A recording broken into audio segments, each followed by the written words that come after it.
I recently had to be rescued by supermarket staff after I fell into the chest freezer trying to reach the last packet of Yorkshire puddings.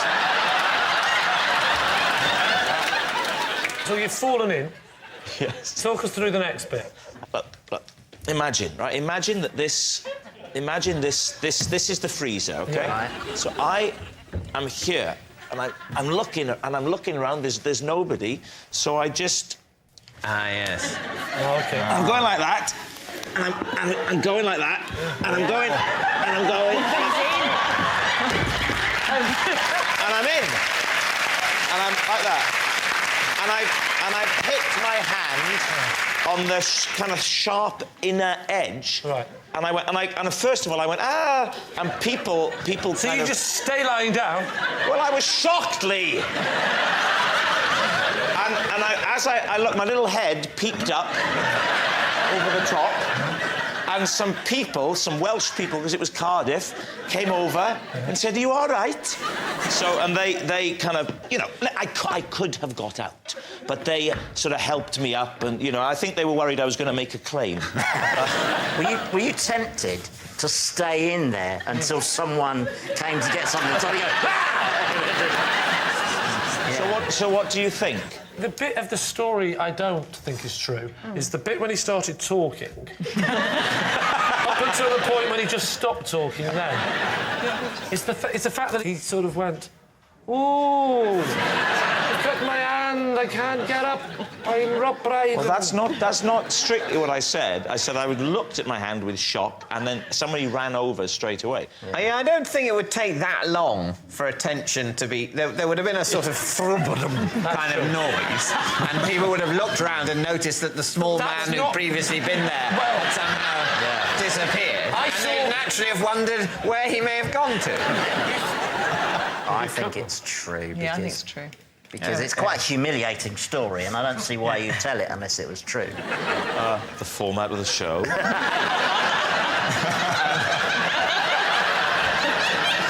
I don't see why you'd tell it if it wasn't true. Andy, I really think you've been missing something this evening. So, David, what are you saying, given what Poirot has said here? I think we think it's true. You think it's true? Yeah. You think it's a lie? Well, I can tell you it is... a lie. Please welcome this week's special guest, John.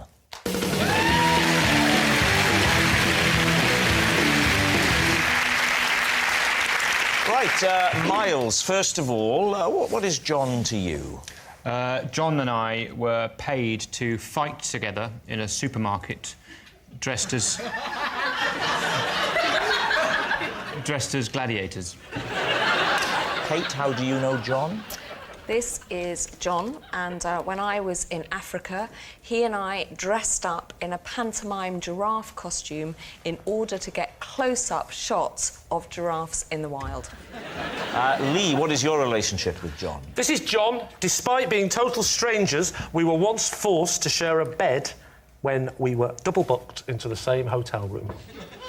David, where do you want to start? Well, maybe with Kate, because what I'm reluctant to believe is that the best way of lulling giraffes into a false sense of security is to try and disguise yourself as a giraffe, because I reckon a giraffe, it takes one to know one. He thought that if we dressed up as a giraffe, then he could put the camera on a kind of periscope thing up the neck of the giraffe and get that evening shot of the giraffes against the sunset. Now, you said very astutely that it takes a giraffe to know a giraffe. If we tried to do this in daylight, it would have failed completely, because giraffes have extremely good day vision, but their night vision isn't very good, and that's why we decided to try it. Why is it then necessary to disguise as a giraffe at all? Why not just take a stepladder?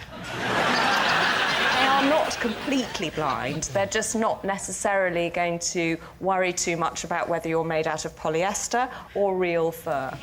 Do you just show us how you did how this? it worked. How it worked. Would you like me to do that with John? Lee would be the perfect Lee. partner for Okay, this. Lee, if you come... He has a look of the wild about come him. Here. Kate's going to demonstrate Yeah. the whole giraffe So- doppelganger with you, Lee. So you are in the front, OK? You need to stand about there. And actually, could you three stand up and all just be giraffes in the wild with the sun behind you? Yes. Do you ever get the feeling she's mocking us? OK, so you've got this big giraffe costume on and it's got a kind of pole up the back as its spine. Right. You have got a camera on a pole poking out of the mouth of the giraffe, right towards them, OK? Right. I am behind you.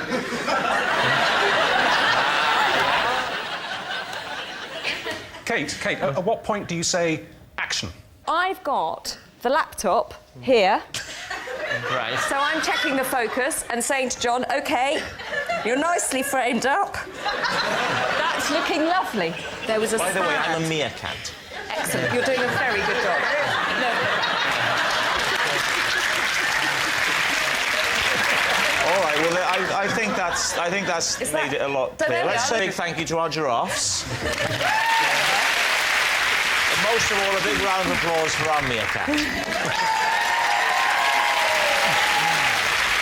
Right, who would you like to question next? Yes, Miles. You had to dress up as a Gladiator. gladiator. Yeah. As in a Roman gladiator, or as in from the TV show Gladiators. Roman gladiator. So the sort of sword and sandals. Yeah, breastplates. What sort of gladiator were you? We each had a sword and a shield, and we did battle. And this was in a supermarket? Yes. Were you employed, or was this just We were in... Or a distraction technique, so that someone else could steal biscuits. cakes? We were promoting a range of foods. Fresh lion meat, you know, the usual. We were promoting a range of foods, the Viva Italia delicatessen range. I don't know if you remember when Safeways rolled that out. And we would have this fight, and then one of us would die, or be beaten, be vanquished, and the other one would say, "Oh, how did you get the strength to beat me?" And you'd say, "From aisle 7, where I've been feasting on the Viva Italia delicatessen range." What about Lee? Lee, remind us, what is your link to John? I've forgotten. This is John. Yes? And we were once forced to share a hotel room together, or share a bed in a hotel room, because we've been double booked. So where was the hotel, Lee? The hotel was in Scotland.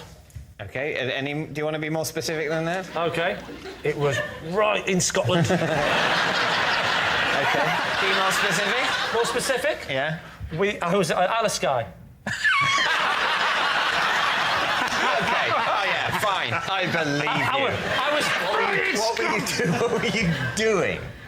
I was at a wedding Yeah. When was this wedding? 9 years ago. You came back from the wedding, so So I it was came back late. from the wedding. Got to the I've hotel. had a bit too much to drink. Right. I go to reception. I say hello. I'm. Well, I'd have to say. And 9 years ago. Yes, you. Well, I did have to say. But so I told them who I was. She leans round. She gives me the key. I go upstairs. No lift. Right. She doesn't in any way go, by the way, there is a large man already in this room.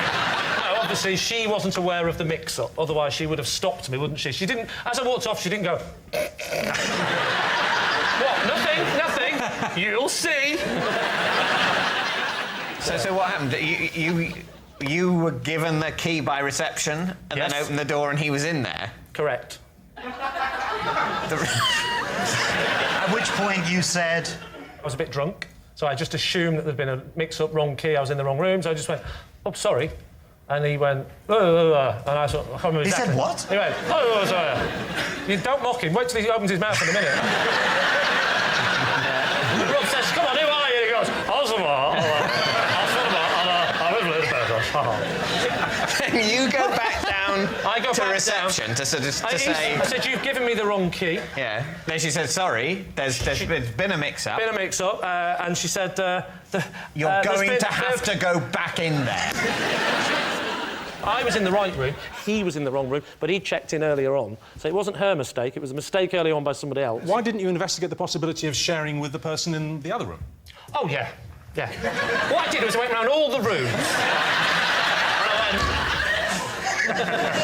I don't think so, do you? You're looking at it, soldier. When the two of you realised that you were going to have to share a bed together, did you have a kind of a negotiation? I have never been to bed with anyone where negotiations have been involved. That's not completely true. But,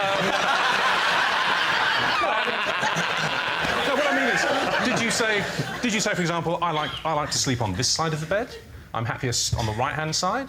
Before we even got to that point, we both tried to not sleep in the same bed. I didn't just go, what the hell are you doing? I'm going to sleep on the left and you can sleep on the right. Good night. Right, so we need an answer. What do you think? I really don't know. Whatever we say, if we get it wrong, we'll look like we've believed something ridiculous. I don't believe that the best way of photographing giraffes at sunset is to disguise yourself as a giraffe. I just two actors fighting in a supermarket. But why? If you're pushing a range of sort of Italian delicatessen foods, are you going to imply that they give you gladiatorial strength? No, it's straight to kill somebody. That's not what people are looking for in that kind of, in a nice bit of pastrami. But will it be able to give me the strength to murder? And also, don't you think that John looks like the kind of bloke you would bump into at a Scottish wedding? See, I know it sounds weird. I kind of believe Kate's version more. Yeah. You think Lee? I think Lee, yeah. I think Lee. But what if it's Miles, then? Then that's awful, it's Miles, then. We're going to say Lee. You're going to say Lee, the wedding, the bed, the night together. Yes! So, John, would you please reveal your true identity? I'm John, and I was once paid to fight Miles in a supermarket.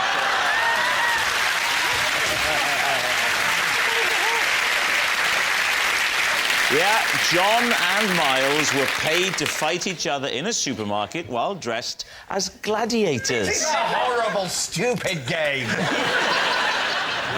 Thank you very much, John. Thank you. When customers complained about my behaviour in a supermarket, I received a particularly harsh punishment. David's team. Oh. Are we to infer that you were employed by the supermarket? I was an employee. In what role? Checkouts. And what was it you did then that upset them? So people would buy like a roast chicken that had been pre-cooked, and then... So anyway, you can get a roast chicken.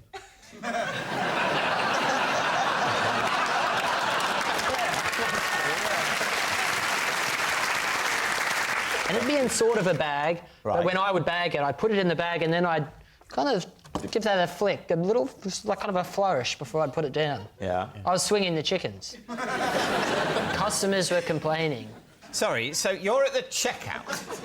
Where are the roast rotisserie chickens? You don't acquire them at the checkout, No, people were buying them and taking them to the checkout. OK, so they arrive at the checkout. In Australia, when people shop, they get the stuff and then they take it to the checkout.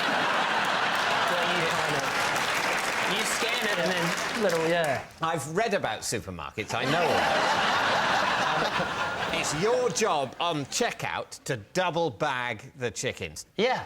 Is there not a risk that your swinging technique might splatter juices, all over everyone? No risk, no reward. No risk, no reward? You got to risk it to get the biscuit, brother. What is the biscuit in this analogy? Just a splash of colour in people's lives. You know, they're eating this chicken. So to get a sad. splash of colour, the entertainment of that gesture, you think the risk of essentially splattering chicken fat in a wide arc, it's worth it? Did you say you had a strange punishment? This is not from the boss, but the supervisor. The circus was in town. What? The circus came to town. The circus came to town. I wasn't expecting that. To advertise that someone with a monkey came and they were handing out flyers outside of the supermarket. Hang on. Is this the same story? Yeah. There's a monkey now. I'm serious.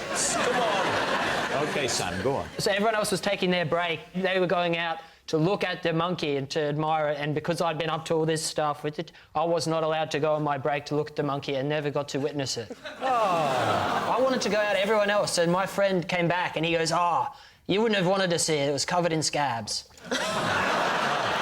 And the boss and the supervisor, I don't know if I should even mention this, they were having an affair and they were going on cruise ships together. They were having an affair. Can I just tell you now, right? In this show, if you're given 3 different truths or lies, spread them out throughout the show, rather than thinking you've got to do them all in one story. The supervisor doesn't like your chicken swinging. He says we don't do that kind of thing here. And you said, swinging? Yes, you do. Yeah.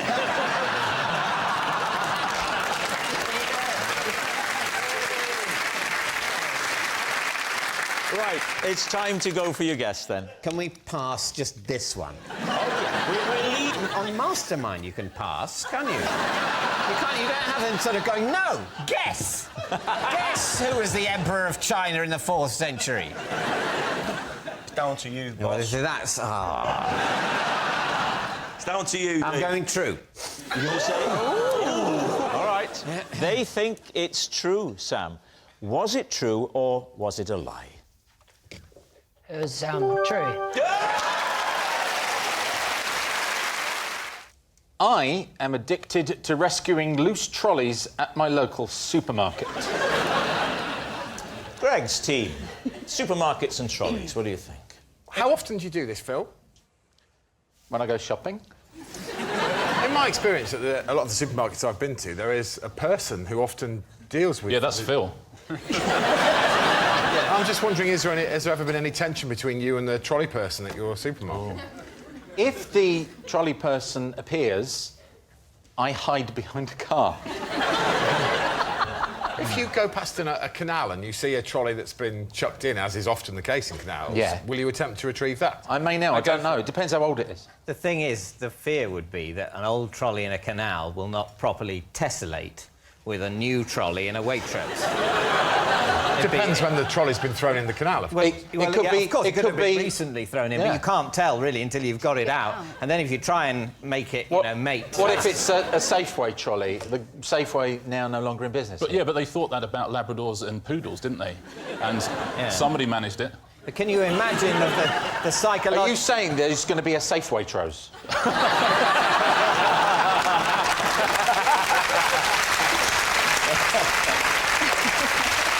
So, is he telling the truth? I think it's true. Yeah, I think it's true. You think it's true? Gareth does. My respected colleague thinks it's true. Oh, Hold on. Oh, sorry. Yeah, well, I'm overruling both of them. I think it's a lie. You're going to say it's a lie? Yeah. Even though both members of your team think it's true? That's right. That's a very, very irresponsible use of power. Perhaps it is. Mack's not here. This is my bench, and I tell you it's a lie. Why do you think it's a lie? What about that was unconvincing? It's irrelevant. I've made my decision. OK, so you're saying that it's a lie. Phil, were you telling the truth there, or were you telling us a lie? I was telling the truth. Tell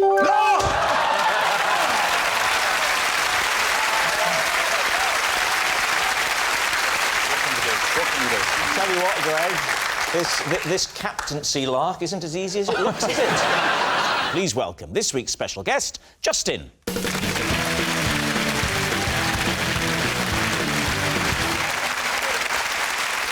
So, Aston, what is Justin to you? This is Justin, and once I did a backflip in a supermarket and landed in his trolley. Good luck with that one, Aston.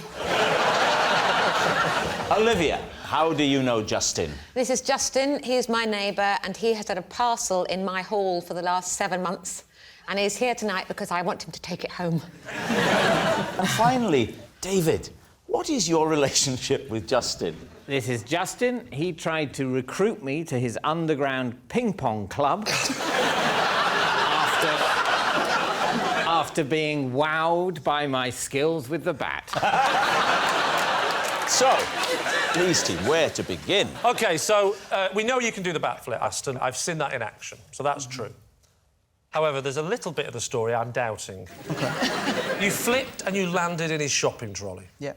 So the big question is, was that deliberate or was it an accident when you were shopping? An utter accident. Oh, come on! I promise you that. Where was this? In, where was we, Asda? And whereabouts in the country was this? Peterborough. In Peterborough? My hometown, yeah. So I was with You're my from mum. It was Peterborough? literally like not long after myself and the boys did the X Factor, and it was just that kind of crazy time when it's a bit like, OK, everyone's... That like, kind of crazy time where you think, I'll carry on shopping in Asda in Peterborough.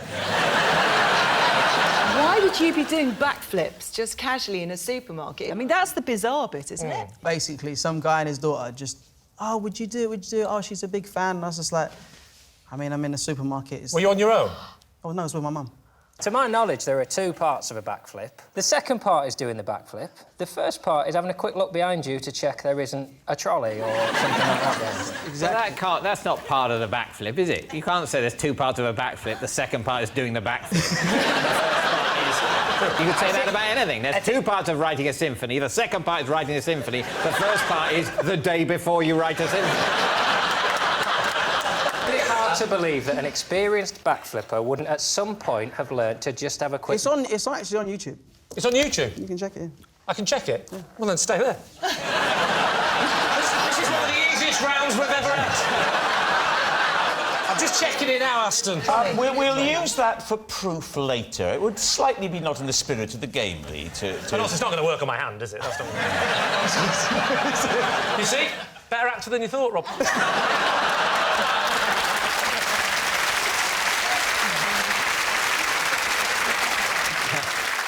When you do a backflip, you know, you don't normally fly in the air afterwards and land higher up. You just kind of land on the same plane. If you were deliberately trying to backflip into a trolley, I would say that could be done. But not by accident, because oh, my goodness, it could have... But then again, he's only a little fella, isn't he? He's only little. I bet he flipped and he landed right in that little baby seat. And then off he went and started his life with a new family. Are you claiming that you landed on your feet? Yeah. You landed on your feet in the trolley? And you stayed stood up? Of course. Was this man pushing it at the time? No, it was there. Did he think just you were a behind free me. gift with the cornflakes? Did you land facing him or facing away? I'll tell you what, I'll show you. No, don't do it, I'm going to do it, just to prove you, right? Listen. Aston, darling, don't do anything dangerous. Aston, be careful. Let's just know, because I'm going to show you, and just I how wish high I brought as it well. up, I'm so sorry. It's fine. You be Please here. don't do it. No! Oh! Yeah, exactly. So I'll be here. Oh! Oh, so you did? Right.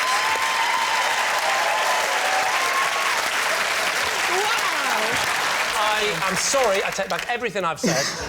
However, you're still lying. Well, what about Olivia? OK. Oh, I've forgotten what she said. Olivia's got a package in her hallway that she's had for 7 months that he should have collected from her, and I'm quite annoyed by that already.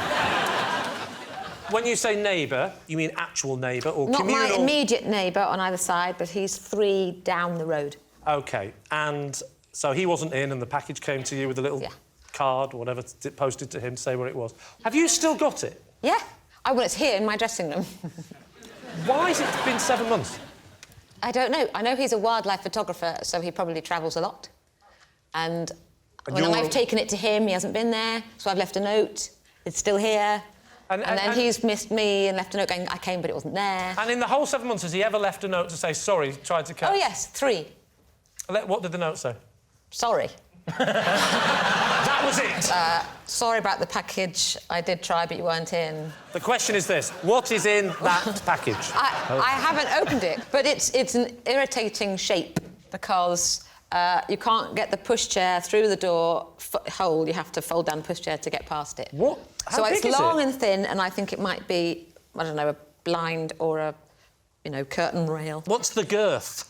Is it like that sort of girth?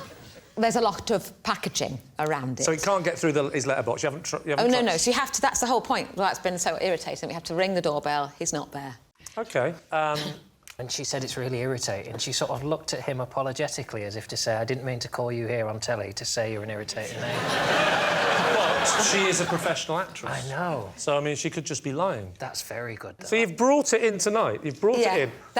I thought this would be an extreme Is this the Yes, to only be reason fair. you've come on the show? Just to give back a parcel. What about David and the table tennis? Oh, we're actually going through with all that, are we?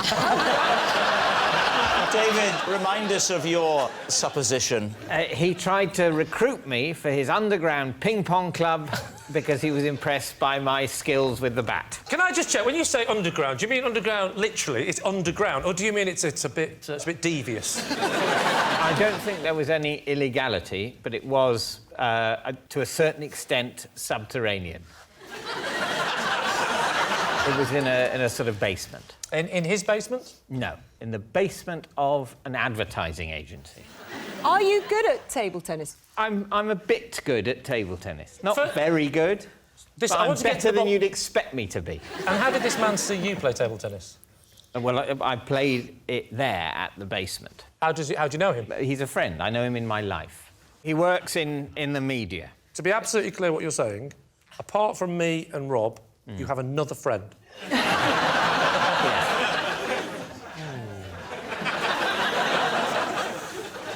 You said, David, in your statement, he was wowed by your table tennis. Yeah. I've seen you play table tennis, but I don't picture you as being particularly adept at any sport. You don't mind me saying that? Oh, don't I? OK. Good to know, because I was wondering what I was experiencing. But Talk me through your serve. Well, I sort of go... That's a bog standard. You don't do... No, because I like to keep my tongue in my mouth.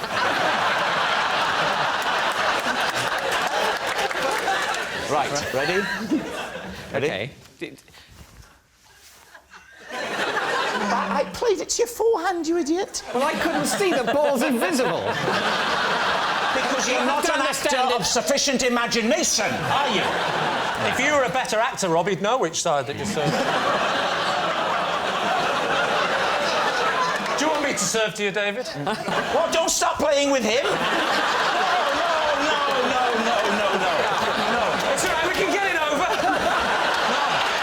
No. Stop it. Give me a bat.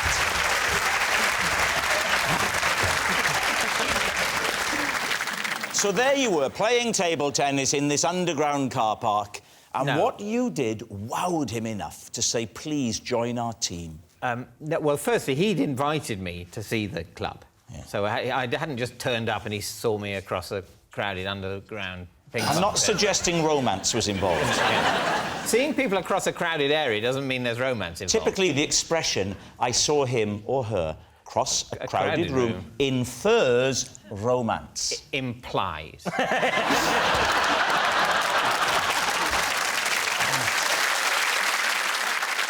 Well, we need an answer. So, Lee's team is Justin, Aston's shocked shopper, Olivia's neglectful neighbour, or is he David's ping-pong pal?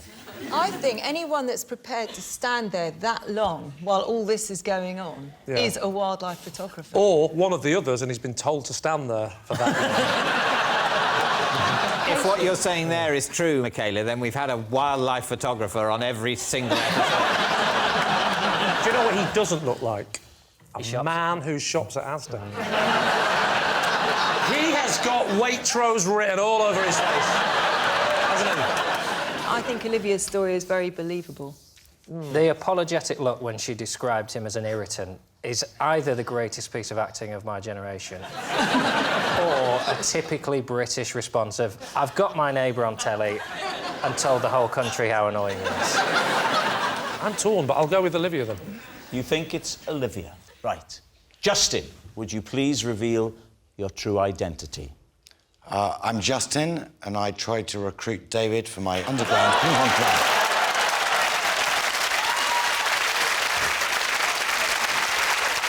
Yes, Justin is David's ping-pong pal. Thank you very much, Justin. Once, after misreading a sign, it took me 2 hours to get out of a supermarket car park. Lee's team. Oh. Which supermarket? It was Tesco, as it happens. Sainsbury's, Waitrose. Wow, you really were lost. So talk us through what happened. I actually got the van stuck in the entrance to the car park. Yeah. So you weren't lost. I wasn't lost. It was stuck. Wedged. So you took a wrong turning and then you got it wedged into the ceiling. Wasn't a wrong turning. He said he misread a sign. I misread a sign. What did the sign say? The sign said maximum height 6 foot. Right. And because the sign wasn't at 6 foot high, the sign was like 12 foot, and even though it said maximum height 6 foot, I just saw it and thought, oh, that must be the maximum height. And so I drove the van in, and it's just getting stuck and more stuck. So you're wedged. Wedged. What happens? So the first idea I had was to deflate the tyres. Didn't work. But there's actually a Winnie the Pooh story about this. I know what Winnie the Pooh did, but I'm not sure it would work on a van. How did you get yourself out of there? So went into the supermarket. And just got loads of butter and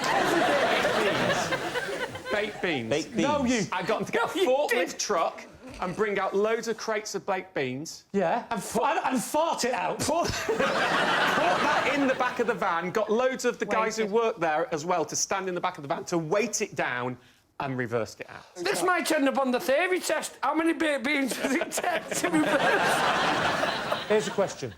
Did it have a ticket barrier? No. End of questions. OK, what are you going to say, Lee? Is he telling the truth or is he lying? Anna?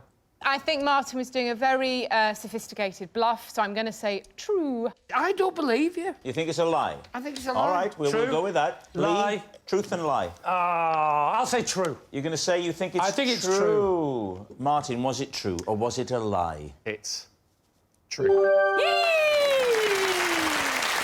So please welcome this week's special guest, Ian.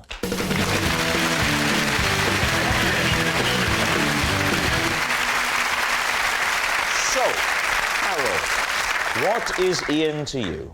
Well, this is Ian, and to frighten a teacher, we once hid a ram inside a classroom cupboard.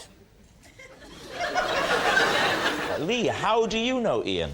This is Ian. He is the supermarket delivery driver who accidentally trapped me in the back of his van and drove me to his next drop-off point. And finally, David, what's your relationship with Ian? This is Ian. He is a skydiver who got blown off course and almost knocked me off my bike. Right, there we have it. Carol's sheep prankster, Lee's accidental abductor, or David's diverted skydiver. David Mitchell and team, where are you going to begin? Right, well, Carol, let's start with the ram in the cupboard. Oh, the old Dave Mitchell chat-up line.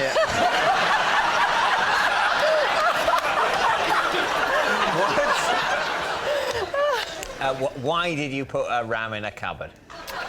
Well, Ian and I went to school together in the Highlands, and often you would see the sheep and the rams just, meandering into the school grounds. Yeah. And this particular day, one came in. So the ram wanders into the school grounds? Yes. And you think, oh, that's fine, it'll be quite docile, I dare say it'll agree to get into a cupboard.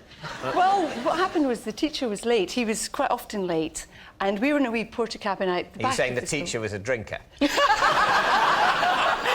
No. OK. But anyway, he was late, so we thought it'd be quite funny, because he was late, just to put this ram in his cupboard so that when he came in, the ram would be mad and come rampaging out. Does Ian look like the kind of man that would grab a ram and drag it into a cupboard for a laugh? He does. He looks like a kind of a devil. And I think Carol, being attractive and beautiful, would have done that whole, oh, let's just put a ram in the cupboard. And Ian would be like, I'll show you how to put a ram in the cupboard. So when the teacher eventually arrived, how long was it before he went to his cupboard for a little look at his possessions? And what happened? It would have been about 10 minutes. 10 minutes. And, of course, we were all sniggering in the class. He opened the door. This angry ram came rampaging right out at him. Is that where the word rampaging comes from? Well, that's when you're trying to contact a ram in the 1980s.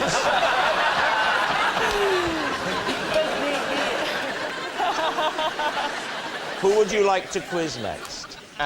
David, could you describe how Ian Was it nearly hit you? Yeah, skydiving. I mean, this goes back to '92, and my family have always been involved in the Scouts of Ireland, and so the big jamboree was in Wicklow, which is just outside of Dublin, and I was on a tandem bicycle with my aunt, who's one of the heads of Scouting Ireland, and we were heading towards the jamboree, and they were launching a comic book character to remind kids not to start fires in forests. And he was called Fire Dog, and his catchphrase was, "Don't start a fire, woof." And for the launch, they decided in the jamboree they were going to parachute Fire Dog into the middle of the jamboree, and we were on the tandem heading towards it with our little Scouty ties on. Can I just check? Fire Dog, he says, "Don't start a fire, woof." Is it "Don't start a fire, woof," or "Don't start a fire, woof"? Which one is it? I want to know. I'm trying to genuinely know which is the campaign. It's quite easy. This is actually quite easily solved immediately with a demonstration, because my understanding of skydivers is they have a really good core muscle. So essentially, if we do that bit from Dirty Dancing, where You actually didn't get any taller when you stood up. That was the oddest thing I've ever seen. I've never seen anyone stand up and remain the same height. Yeah. That was shocking. If I just run towards you like and you just lift me up like the end, then you'll be a skydiver. And if you don't do it, I'll be really hurt and you're dead. So. Likewise, in a minute, I'm going to ask you to shut me in the back of a van. I was just going to say. So what are you planning to do? I'm seeing whether or not he looks frightened by the prospect of me running towards him, and he's got to lift me He up. does look a bit frightened, yeah. Also, Rob also looks frightened. What if the end of my story is that, and then he whacked against the wall, his legs shot off, and he had to have legs made of glass legs? Is that the end of your story? No, we're back to plan A. How far away from the jamboree were you at the point of impact? Well, sorry, near impact. He had just missed the landing area by a few fathoms. And sorry, it was an aqua jamboree. We swerved, we avoided him. He went into a hedge and we pulled him out. I was 14 or 15 at the time, and my aunt and Ian got talking, and that is why it's nice to have my Uncle Ian on the show. Oh, that is. Oh, no, that's that was a hell of a landing. That is a bombshell. Yeah. Your aunt met her husband when he nearly hit her dressed as a dog. Right, what about Lee? So, Lee, how did you accidentally get shut in his van? What happened? As you will know, that when the man who comes from the supermarket delivers your food, he delivers them in like a plastic box. Yeah? So he leaves the box and he goes into the kitchen and he drops off the food. And what I decided to do is that I'll help, right? He brings the last box. I said, "Is that it?" He said, "Yes, this is your last lot." Puts the thing, gets the bags, goes into the kitchen. Mr. Nice here picks the nice plastic things up and takes them to his van. Oh, God. So I go into the... It's so close. This is like the start. This is like the start of an episode of Casualty, isn't it? So I go in, and as I put them in, I look to my left, and something catches my attention. A lamppost? No. And it's snowing? No. And there's a fawn? No. A little thing catches my eyes. Believe it or not, someone has locked a ram in the back of the van. It was, believe it or not, the thing that caught my eye... I don't believe it, by the way. ...was a slightly ripped box of Cocoa Pops. And I thought, just for a minute, I thought, as Ian just had a little bit of a... like I would do, I'll have a little snack en route. So I just walk over to it. Now, as I walk over to it, it's only a couple of steps, I'm now hidden behind a box Oh, you are kidding me. food. You know, the boxes of food that haven't yet been delivered. And at that moment, I hear the noise of the doors shutting and the little handle turning. So why didn't you call out? I did. What, and he didn't hear you? No. What, over the noise of a van engine? No, not very just a van, loud. the noise of Howard Jones on Magic FM. It was blasting. Why did you... try... Yeah, I'm going, help! Why did you going, bang on the panel? Anyway! Oh! Anybody, anyway! What was the next... What was the...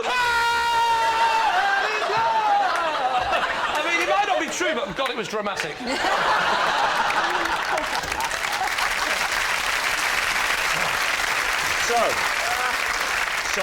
We do need an answer. Is Ian Carol's sheep prankster, Lee's accidental abductor, or David's diverted skydiver? The key thing is I don't want to be fooled by David O'Doherty. That's the key. Look at him. Look at that. Do you remember, you know, in the brownies, you had the brownie promise and all of that. So do you remember anything from your scouting days, your promise or anything? It's different in Ireland. The Scouts don't have anything that you would possibly remember. No promises, no value system, other than if you see a dog go into a hedge, you marry it. I would say Carol. I think it's You say David. Carol? I think it's David. You say Carol, you say David. I think it's David. So you're going therefore with David. We're going with David. Ian, would you please reveal your true identity? My name is Ian. Carol and I frightened our teacher by hiding a ram in the classroom cupboard. Yes, Ian is Carol's sheep prankster. Thank you very much, Ian.